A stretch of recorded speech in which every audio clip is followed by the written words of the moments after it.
పిల్లలు కావాలనే మీ కలను నెరవేర్చుకోండి. మొదటి కన్సల్టేషన్, మొదటి స్కానింగ్ ఉచితం. వివరాల కొరకు హెగ్డే ఫెర్టిలిటీని సంప్రదించండి.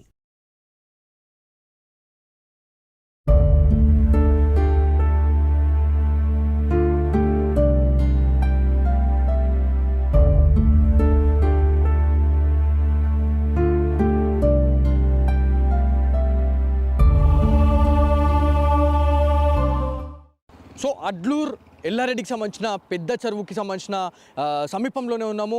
ఇక్కడ మీకు వెనుక కనిపిస్తున్న వే ఏదైతే ఉందో అక్కడ ఒక ఆటో కనిపిస్తుందండి. సో ఆటో పెట్టిన దగ్గరనే బిక్నూర్ ఎస్ఐ అయినటువంటి సాయి కుమార్కి సంబంధించిన ఒక ప్రైవేట్ కార్ అనేది ఎక్కడనే తెచ్చి పార్క్ చేశారు. అక్కడి నుంచి వాళ్ళు నడుచుకుంటూ పైకి వచ్చారా లేకపోతే ఏంది అనేది చాలా పెద్ద బిగ్ క్వశ్చన్ మార్క్ అయితే ఉంది. ఎందుకంటే వెహికల్ అనేది అక్కడ పార్క్ చేశారు. ఒకవేళ తీసుకురావాలనుకుంటే పైకి కూడా తీసుకురావచ్చు. కాకపోతే ఎవరైతే కానిస్టేబుల్ శృతి గురించి మాట్లాడుకుంటే శృతి ఒంటిపైన అయితే గాయాలున్నాయి, ముఖం పైన కూడా గాయాలున్నాయనేది తెలుస్తుంది. అంటే ఇక్కడ ఏదైనా పర్సనల్గా దాడి ఏమైనా చేశారా, దాడి చేసిన తర్వాతనే ఇదంతా కూడా ఆత్మహత్యగా చిత్రీకరించారా అనేది చాలా పెద్ద బిగ్ క్వశ్చన్ మార్క్ అయితే ఉంది. ఎందుకంటే వెహికల్ అనేది ఆడుంది, వీళ్ళేమో ఇక్కడ వచ్చి వాళ్ళు ఆత్మహత్య చేయడానికి పాల్పడ్డారు అనేది తెలుస్తుంది. దీంట్లో నిఖిల్ అనే వ్యక్తి అసలు ఏం చేసిండు అసలు అంటే వాళ్ళిద్దరికి ఏమన్నా క్లాషెస్ వచ్చి ఉండొచ్చు. కాకపోతే నిఖిల్ అసలు ఏం చేశాడు, నిఖిల్ చనిపోవడానికి గల కారణం ఏంది అంటే శృతిని ఎవరైతే మనకి ఎస్ఐ సాయి కుమార్ అదేవిధంగా నిఖిల్ ఇద్దరు కలిసేసి వాళ్ళు చంపేశారా లేకపోతే చంపేసి డెడ్ బాడీ పడేసిన తర్వాత ఎస్ఐ సాయి కుమార్ వాళ్ళిద్దరికి మధ్య మళ్ళీ ఏమైనా పోట్లాటలు ఏమైనా జరిగినాయా అనేది కూడా చాలా పెద్ద బిగ్ క్వశ్చన్ మార్క్ అయితే ఉంది. ఎందుకంటే ఇక్కడ స్థానికులు కొంతమంది ముందుకొచ్చి చెప్పట్లేదు, కాకపోతే వాళ్ళు వెనకైతే అదే మాట్లాడుతూ ఉన్నారు. వాళ్ళు వీళ్ళు ఏమైనా దాడి చేసుకున్న తర్వాతనే ఒకళ్ళెనుకొకళ్ళు వాళ్ళు ఆత్మహత్య చేసుకొని చనిపోయారు అని చెప్పేసి మనకు ఒక ప్రాథమిక సమాచారం అయితే వస్తుంది. ఇది ప్రధాన రహదారికి పక్కనే ఉంది చెరువు ఇది. సో ప్రధాన రహదారికి పక్కనే ఉన్న ఈ ఏరియాకి వచ్చి ఆ కార్ అక్కడ పెట్టడము, నిన్న దాదాపు బుధవారం 3 గంటల సమయం నుంచి ఎస్ఐ గారి ఫోన్ అనేది స్విచ్ ఆఫ్ అయింది. సో ఫోన్ స్విచ్ ఆఫ్ అయిన తర్వాత శృతికి సంబంధించిన ఫోన్ కూడా సేమ్ ఇట్లానే స్విచ్ ఆఫ్ కావడము, ఏదైతే నిఖిల్కి సంబంధించిన ఫోన్ కూడా స్విచ్ ఆఫ్ కావడం, అంటే ముగ్గురు ఒకటేసారి స్విచ్ ఆఫ్ కావడం ఏంది అని చెప్పేసి ఒక్కసారిగా ఫోన్ అయితే ట్రాక్ చేశారు. ట్రాక్ చేసిన తర్వాత కామారెడ్డికి అతి సమీపంలో ఉన్నటువంటి అడ్లూర్ ఎల్లారెడ్డికి సంబంధించిన పెద్ద చెరువు దగ్గర వాళ్ళ సెల్ ఫోన్ సిగ్నల్స్ అనేటివి ఇక్కడ కనిపించిన తర్వాతనే ఏదైతే కామారెడ్డి ఎస్పీ అయినటువంటి సింధు శర్మ రంగంలో దిగి అసలు ఏం జరిగింది, వీళ్ళ మధ్యలో అసలు ఏం జరిగింది అనే దానిపైన అయితే ఒక ప్రాథమిక విచారణ అయితే చేపట్టండి అని చెప్పేసి వాళ్ళు చెప్తా ఉన్నారు. కాకపోతే సెల్ ఫోన్ సిగ్నల్ ఆధారంగానైతే వాళ్ళు ఈ లొకేషన్ అయితే ట్రేస్ చేశారు అనేది తెలుస్తూ ఉంది. మరి కాల్ డేటాలో అసలు ఎలాంటి నిజాలు బయటపెట్టబోతా ఉన్నారు పోలీస్ అధికారులు అనేది చాలా మంది ఎదురు చూస్తూ ఉన్నారు. కాకపోతే ఎవరైతే శృతికి సంబంధించిన బంధువులతో మనం బంధువులతో మాట్లాడితే వాంటెడ్లీ అంటే శృతి బయటకు వచ్చేసిన తర్వాత, డ్యూటీ నుంచి అయిపోయిన తర్వాత, విధుల నుంచి బయటకు వచ్చిన తర్వాత ఎస్ఐ సాయి కుమారే వాంటెడ్లీ కాల్ చేసి బందోబస్తు ఉంది, మళ్ళీ నువ్వు తిరిగి రావాల్సిందే అని చెప్పేసి తను బెదిరించిండా లేకపోతే తను ఆర్డర్ వేసిండా అనేది పక్కన పెడితే మాత్రం శృతి సరే అని చెప్పేసి ఒక సుపీరియర్ మాటకి విలువిచ్చి వాళ్ళు రావడం జరిగింది. ఒకవేళ శృతి రాకపోయినా కూడా ఇవాళ శృతి అనే క్యాండిడేట్ ఇవాళ తను బతుకుండేది. సో ఇవాళ రావడమే ఇవాళ తనే ప్రాణాలు తీసుకున్నట్టుగా అయిపోయింది అన్నట్టుగా మనకు తెలుస్తూ ఉంది. సో ఎందుకంటే ఈ ఇన్సిడెంట్ చూసిన తర్వాత పోలీస్ అధికారులు మొత్తం మనకి ఎక్కడైతే దాదాపు సదాశివనగర్ పిఎస్ లిమిట్ నుంచి దాదాపు కామారెడ్డి వరకు కూడా ఇవాళ ఒక హై డ్రామా అనేది ఇక్కడ మనకు కనిపిస్తూ ఉంది. పోలీస్ వెహికల్ అనేది చాలా తొందరగా వాళ్ళు తీసుకొని వెళ్ళిపోయినారు అనేది మనకు ఒక ఇన్ఫర్మేషన్ అయితే ఉంది. ఆ వెహికల్ని మరి తీసుకుపోయి మరి పోలీస్ స్టేషన్లో పెట్టారా లేకపోతే ఎక్కడికి ఆ వెహికల్ తరలించారు అనేది చాలా మంది అయితే ఇవాళ ఎదురు చూస్తూ ఉన్నారు. మరి ఒక్కసారి మనం వెళ్దాం, ఎందుకంటే ఇప్పుడు నెక్స్ట్ ఏదైతే ఉందో నెక్స్ట్ స్టెప్ మనం ఇక్కడ నుంచి వెళ్ళేది కామారెడ్డి మార్చురికి అయితే వెళ్ళాలి. అక్కడ బంధువులందరూ ఉన్నారు, కుటుంబీకులందరూ ఉన్నారు. అక్కడ 3 మృతదేహాలు ఉన్నాయి. ఎవరైతే ఎస్ఐకి సంబంధించిన మృతదేహం, కానిస్టేబుల్ శృతికి సంబంధించిన మృతదేహం, కంప్యూటర్ ఆపరేటర్కి సంబంధించిన నిఖిల్ మృతదేహం కూడా 3 కూడా అక్కడనే ఉన్నాయి. కాకపోతే ఇక్కడ గజ ఈతగాళ్ళతో మనం మాట్లాడిన టైంలో గజ ఈతగాళ్ళు ఏం చెప్పారంటే ఇది దాదాపు అంటే మనకి పోలీస్ అధికారులకు వచ్చిన ఇన్ఫర్మేషన్ ఏంటంటే 11:30 నుంచి 12 గంటల సమయంలో మాకు ఈ ట్రేస్ అవుట్ అయితే చేసినాం, ఈ లొకేషన్ని ట్రేస్ అవుట్ చేసామని చెప్పి చెప్తా ఉన్నారు. కాకపోతే ఆ బాడీస్ని వెలికి తీసిన తర్వాత అవి దాదాపుగా అంటే మొత్తం కట్టె దర్శకపోయినాయి, మొత్తం బాడీస్ అనేటివి కూడా కొంత ఉబ్బినాయి అన్నట్టుగా మనకి వాళ్ళు చెప్తా ఉన్నారు. కాకపోతే ఇది మరి ఎప్పుడు దుంకిర్రు, ఎప్పుడు ఇదంతా ఇన్సిడెంట్ జరిగింది, మరి అంటే ఇంత ఓపెన్ ప్లేస్లో ఇదంతా జరుగుతున్నప్పుడు అంటే ఎవరికి ఏమి వినిపించలేదా? ఇక్కడ నియర్ బైలో ఒక HP పెట్రోల్ బంక్ కూడా ఉంది. మరి ఇక్కడ ఈ ఏరియాని ప్రిఫర్ చేసే వాళ్ళు ఎవరైతే ఉన్నారో చాలా మంది పొలాలకు వెళ్ళే వాళ్ళు కూడా చాలా మంది ప్రిఫర్ చేస్తూ ఉంటారు. ఇక్కడ చేపల వేటకు సంబంధించి కూడా ఇక్కడ చాలా ముమ్మరంగా వాళ్ళు చేస్తూ ఉంటారు అనేది కూడా తెలుస్తూ ఉంది. మరి ఆ టైంలో ఎవరెందుకు చూడలేకపోయారు అనేది చాలా పెద్ద ఒక క్వశ్చన్ మార్క్ అయితే ఏర్పడతా ఉంది. ప్రతి దాంట్లో కూడా ఒక మిస్టరీ అనేది బయటపడాల్సిన అవసరం ఉంది అనేది చాలా మంది నిజామాబాద్ జిల్లా ప్రజలైతే కోరుతా ఉన్నారు.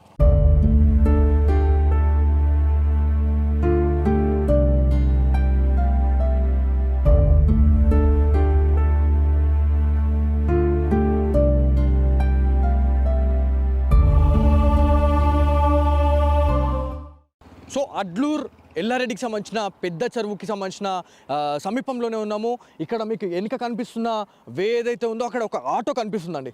సో ఆటో పెట్టిన దగ్గరనే బిక్నూర్ SI అయినటువంటి సాయి కుమార్కి సంబంధించిన ఒక ప్రైవేట్ కార్ అనేది ఎక్కడనే తెచ్చి పార్క్ చేశారు. అక్కడి నుంచి వాళ్ళు నడుచుకుంటూ పైకి వచ్చారా లేకపోతే ఏంది అనేది చాలా పెద్ద బిగ్ క్వశ్చన్ మార్క్ అయితే ఉంది. ఎందుకంటే వెహికల్ అనేది అక్కడ పార్క్ చేశారు, ఒకవేళ తీసుకురావాలనుకుంటే పైకి కూడా తీసుకురావచ్చు.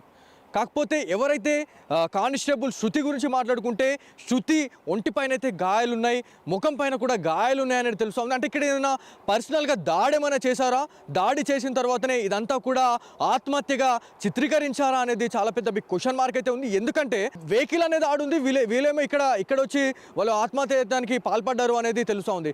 దీంట్లో నిఖిల్ అనే వ్యక్తి అసలు ఏం చేసిండు అసలు అంటే వాళ్ళిద్దరికి ఏమన్నా క్లాషెస్ వచ్చి ఉండొచ్చు. కాకపోతే నిఖిల్ అసలు ఏం చేశాడు, నిఖిల్ చనిపోవడానికి గల కారణం ఏంది అంటే శృతిని ఎవరైతే మనకి SI సాయి కుమార్ అదేవిధంగా నిఖిల్ ఇద్దరు కలిసేసి వాళ్ళు చంపేశారా లేకపోతే చంపేసి డెడ్ బాడీ పడేసిన తర్వాత SI సాయి కుమార్ వాళ్ళిద్దరికి మధ్య మళ్ళీ ఏమైనా పోట్లాటలు ఏమైనా జరిగినాయా అనేది కూడా చాలా పెద్ద బిగ్ క్వశ్చన్ మార్క్ అయితే ఉంది. ఎందుకంటే ఇక్కడ స్థానికులు కొంతమంది ముందుకొచ్చి చెప్పట్లేదు, కాకపోతే వాళ్ళు వెనకైతే అదే మాట్లాడుతూ ఉన్నారు. వాళ్ళు వీళ్ళు ఏమైనా దాడి చేసుకున్న తర్వాతనే ఒకళ్ళెనుకొకళ్ళు వాళ్ళు ఆత్మహత్య చేసుకొని చనిపోయారు అని చెప్పేసి మనకు ఒక ప్రాథమిక సమాచారం అయితే వస్తుంది. ఇది ప్రధాన రహదారికి పక్కనే ఉంది ఈ చెరువు ఇది. సో ప్రధాన రహదారికి పక్కనే ఉన్న ఈ ఏరియాకి వచ్చి ఆ కార్ అక్కడ పెట్టడము, నిన్న దాదాపు బుధవారం 3 గంటల సమయం నుంచి SI గారి ఫోన్ అనేది స్విచ్ ఆఫ్ అయింది. సో ఫోన్ స్విచ్ ఆఫ్ అయిన తర్వాత శృతికి సంబంధించిన ఫోన్ కూడా సేమ్ ఇట్లానే స్విచ్ ఆఫ్ కావడము, ఏదైతే నిఖిల్కి సంబంధించిన ఫోన్ కూడా స్విచ్ ఆఫ్ కావడం, అంటే ముగ్గురు ఒకటేసారి స్విచ్ ఆఫ్ కావడం ఏంది అని చెప్పేసి ఒక్కసారిగా ఫోన్ అయితే ట్రాక్ చేశారు. ట్రాక్ చేసిన తర్వాత కామారెడ్డికి అతి సమీపంలో ఉన్నటువంటి అడ్లూర్ ఎల్లారెడ్డికి సంబంధించిన పెద్ద చెరువు దగ్గర వాళ్ళ సెల్ ఫోన్ సిగ్నల్స్ అనేటివి ఇక్కడ కనిపించిన తర్వాతనే ఏదైతే కామారెడ్డి ఎస్పీ అయినటువంటి సింధు శర్మ రంగంలో దిగి అసలు ఏం జరిగింది, వీళ్ళ మధ్యలో అసలు ఏం జరిగింది అనే దానిపైన అయితే ఒక ప్రాథమిక విచారణ అయితే చేపట్టండి అని చెప్పేసి వాళ్ళు చెప్తా ఉన్నారు. కాకపోతే సెల్ ఫోన్ సిగ్నల్ ఆధారంగానైతే వాళ్ళు ఈ లొకేషన్ అయితే ట్రేస్ చేశారు అనేది తెలుస్తూ ఉంది. మరి కాల్ డేటాలో అసలు ఎలాంటి నిజాలు బయట పెట్టబోతా ఉన్నారు పోలీస్ అధికారులు అనేది చాలా మంది ఎదురు చూస్తూ ఉన్నారు. కాకపోతే ఎవరైతే శృతికి సంబంధించిన బంధువులతో మనం బంధువులతో మాట్లాడితే వాంటెడ్లీ అంటే శృతి బయటకు వచ్చేసిన తర్వాత డ్యూటీ నుంచి అయిపోయిన తర్వాత విధుల నుంచి బయటకు వచ్చిన తర్వాత SI సాయి కుమారే వాంటెడ్లీ కాల్ చేసి బందోబస్తు ఉంది, మళ్ళీ నువ్వు తిరిగి రావాల్సిందే అని చెప్పేసి తను బెదిరించిండా లేకపోతే తను ఆర్డర్ వేసిండా అనేది పక్కన పెడితే మాత్రం శృతి సరే అని చెప్పేసి ఒక సుపీరియర్ మాటకి విలువిచ్చి వాళ్ళు రావడం జరిగింది. ఒకవేళ శృతి రాకపోయినా కూడా ఇవాళ శృతి అనే క్యాండిడేట్ ఇవాళ తను బతుకుండేది. సో ఇవాళ రావడమే ఇవాళ తనే ప్రాణాలు తీసుకున్నట్టుగా అయిపోయింది అన్నట్టుగా మనకు తెలుస్తూ ఉంది. సో ఎందుకంటే ఈ ఇన్సిడెంట్ చూసిన తర్వాత పోలీస్ అధికారులు మొత్తం మనకి ఎక్కడైతే దాదాపు సదాశివనగర్ PS లిమిట్ నుంచి దాదాపు కామారెడ్డి వరకు కూడా ఇవాళ ఒక హై డ్రామా అనేది ఇక్కడ మనకు కనిపిస్తూ ఉంది. పోలీస్ వెహికల్ అనేది చాలా తొందరగా వాళ్ళు తీసుకొని వెళ్ళిపోయినారు అనేది మనకు ఒక ఇన్ఫర్మేషన్ అయితే ఉంది. ఆ వెహికల్ని మరి తీసుకుపోయి మరి పోలీస్ స్టేషన్లో పెట్టారా లేకపోతే ఎక్కడికి ఆ వెహికల్ తరలించారు అనేది చాలా మంది అయితే ఇవాళ ఎదురు చూస్తూ ఉన్నారు. మరి ఒక్కసారి మనం వెళ్దాం, ఎందుకంటే ఇప్పుడు నెక్స్ట్ ఏదైతే ఉందో నెక్స్ట్ స్టెప్ మనం ఇక్కడ నుంచి వెళ్ళేది కామారెడ్డి మార్చురికి అయితే వెళ్ళాలి. అక్కడ బంధువులందరూ ఉన్నారు, కుటుంబీకులందరూ ఉన్నారు. అక్కడ మృతదేహాలు ఉన్నాయి. ఎవరైతే ఎస్ఐకి సంబంధించిన మృతదేహం, కానిస్టేబుల్ శృతికి సంబంధించిన మృతదేహం, కంప్యూటర్ ఆపరేటర్కి సంబంధించిన నిఖిల్ మృతదేహం కూడా 3 కూడా అక్కడనే ఉన్నాయి. కాకపోతే ఇక్కడ గజ ఈతగాళ్ళతో మనం మాట్లాడిన టైంలో గజ ఈతగాళ్ళు ఏం చెప్పారంటే ఇది దాదాపు అంటే మనకి పోలీస్ అధికారులకు వచ్చిన ఇన్ఫర్మేషన్ ఏంటంటే 11:30 నుంచి 12 గంటల సమయంలో మాకు ఈ ట్రేస్ అవుట్ అయితే చేసినాం, ఈ లొకేషన్ని ట్రేస్ అవుట్ చేసామని చెప్తా ఉన్నారు. కాకపోతే ఆ బాడీస్ని వెలికి తీసిన తర్వాత అవి దాదాపుగా అంటే మొత్తం కట్టెదర్చుకపోయినాయి, మొత్తం బాడీస్ అనేటివి కూడా కొంత ఉబ్బినాయి అన్నట్టుగా మనకి వాళ్ళు చెప్తా ఉన్నారు. కాకపోతే ఇది మరి ఎప్పుడు దుంకిర్రు, ఎప్పుడు ఇదంతా ఇన్సిడెంట్ జరిగింది, మరి అంటే ఇంత ఓపెన్ ప్లేస్లో ఇదంతా జరుగుతున్నప్పుడు అంటే ఎవరికి ఏమి వినిపించలేదా? ఇక్కడ నియర్ బైలో ఒక HP పెట్రోల్ బంక్ కూడా ఉంది. మరి ఇక్కడ ఈ ఏరియాని ప్రిఫర్ చేసే వాళ్ళు ఎవరైతే ఉన్నారో చాలా మంది పొలాలకు వెళ్ళే వాళ్ళు కూడా చాలా మంది ప్రిఫర్ చేస్తూ ఉంటారు. ఇక్కడ చేపల వేటకు సంబంధించి కూడా ఇక్కడ చాలా ముమ్మరంగా వాళ్ళు చేస్తూ ఉంటారు అనేది కూడా తెలుస్తూ ఉంది. మరి ఆ టైంలో ఎవరెందుకు చూడలేకపోయారు అనేది చాలా పెద్ద ఒక క్వశ్చన్ మార్క్ అయితే ఏర్పడతా ఉంది. ప్రతి దాంట్లో కూడా ఒక మిస్టరీ అనేది బయటపడాల్సిన అవసరం ఉంది అనేది చాలా మంది నిజామాబాద్ జిల్లా ప్రజలైతే కోరుతా ఉన్నారు.